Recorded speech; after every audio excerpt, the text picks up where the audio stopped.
God loves his church. தன்னுடைய மணவாட்டியை ஒரு மணவாளன் எப்படி நேசிக்கிறாரோ அதே போல் நம் மணவாளனாகிய கிறிஸ்து மணவாட்டியாக தேவ சபையை தேவன் நேசிக்கிறார். கையினால் கட்டப்பட்ட கட்டடங்கள் அல்ல தேவ சபை, கூடி வருவதுதான் தேவனுடைய சபை.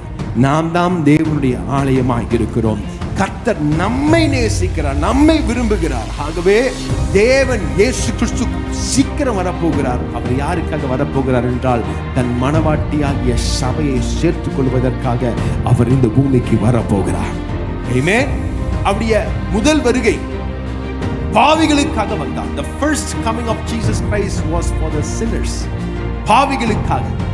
ஆனால் இரண்டாம் வருகை பாவிகளுக்காக அல்ல, ரட்சிக்கப்பட்ட நீதிமான்களுக்காக, கிறிஸ்துவின் ரத்தத்தினால் கழுவப்பட்டவர்களுக்காக அவர் இரண்டாம் வருகையில அவர் வரப்போகிறார்.